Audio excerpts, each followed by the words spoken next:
about his grades and about how things weren't going too great in school. And the first thing I said, no dropping his name. And the first thing I said was, well, how are you going to fix that? You hold people accountable. You talk to them. You say, how are you going to fix that? What's the problem? How can I help you? If I need to sit there and tutor you, then we know you're really bad off because...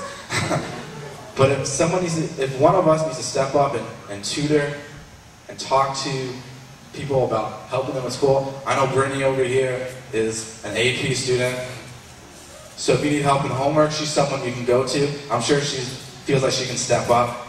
But as Christians, we need to step up and we need to help others through that time. Let's see. Where are we? Oh, and other ways of fellowship. Other ways to step up here in this youth group. I can think of plenty of ways.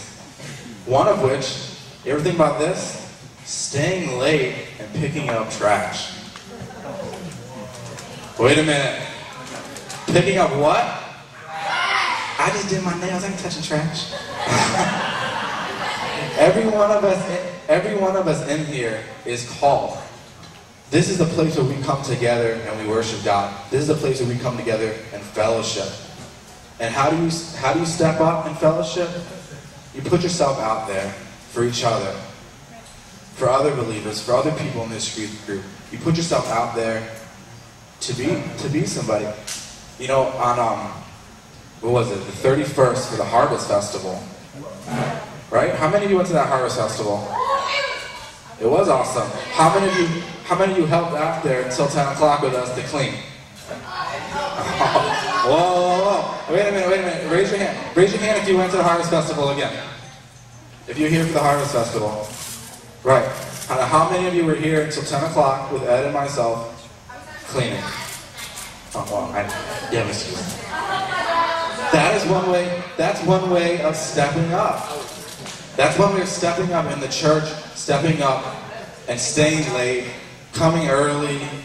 You know, you step up in this church. And I'm gonna pick on Brittany again for a second. Brittany, do you play an instrument? Okay, well, I ain't in the worship team, but that's different. Brittany plays the piano, but she's not on the worship team. That's okay. But how does Brittany step up almost every service? Not today because she was late again. On the one night I included her in my message. She's late. How? She prays. For the last several months, Brittany, with a few exceptions, has opened us up in prayer. We have the face-to-face ministry here in this church where you're just greeting people, you're making people feel comfortable. Let me see by show of hands again. Who's been going to this youth group shorter than 2 months? Right. And do you guys feel comfortable here in this youth group? Absolutely. And it is important for us to step up with those people. We can go ahead to the next part. Ben. You know, in Ephesians 2:21, we who believe are carefully joined together with Christ as part of a beautiful, constantly growing temple for God. This place continues to grow. This youth group continues to grow. And we need to step up in our fellowship. We need to step up in our unity together in this youth group for it to continue to grow. Right? Right. That's right. All right, we're on to the next point. Step up. Let's go. Fill it up. That is. Is that it? Yeah. Sure? Yeah. Okay. You know, step up in your community. Who can give me an example to step up in your community? Go ahead. Oh, I'm talking to the microphone. Volunteering in a retirement home. Who has another example? Overflow. Overflow. That's yes, that's true. What about you guys over here? What's the way in the community? Hold on, I want this group over here. Just go back. You know, we're being watched in our community, guys. It's important to remember. What's up? You have a good one? Go ahead. You can help a cat get out of a tree. Absolutely.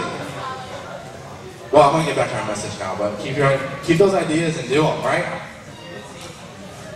You know, believe it or not, we're being watched every single day.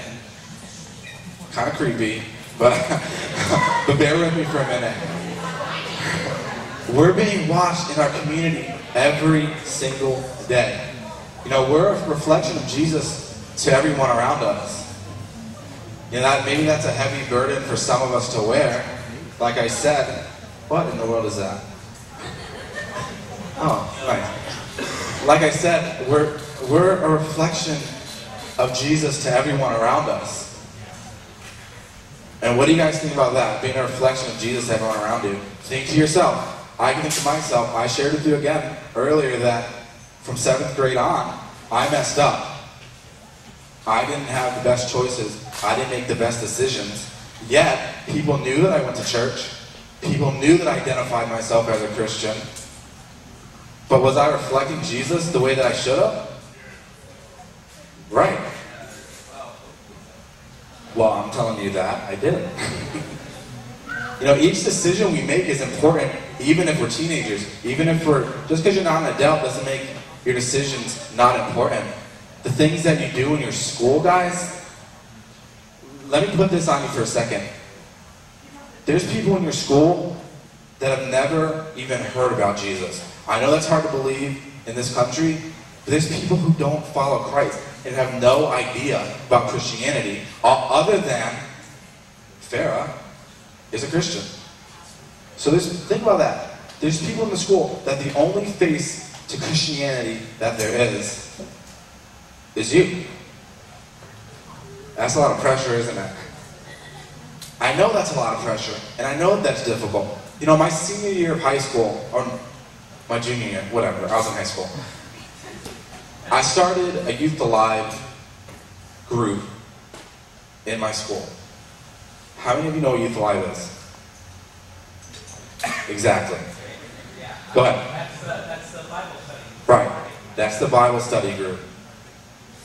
Now here I am in my community, in my school. You can fill community in with anything you want. Your neighborhood, you know, your school, your sports team, your basketball team, Thomas, right? And what? You play basketball? Oh, good for you. So, you know, you may be the only reflection in those circles, in those groups of Jesus. And if you're not living right for Jesus, then how's that going to look? Right. Thank you for the participation. Each one of us will leave an impact on our schools and our friends. Does anybody agree with that? Yeah, amen. Let's go. Look, I wish I could say that the impact that I left in my group of friends in high school is that of the Youth Alive, the guy who went to church, and the guy who loved God. Those are things that describe me. Those are things that I did do. But the impact that I have are things that I'm not even going to repeat in here. Wow.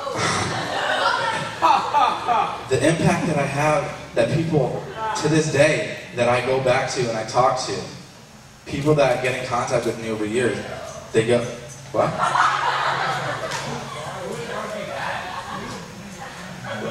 The people that I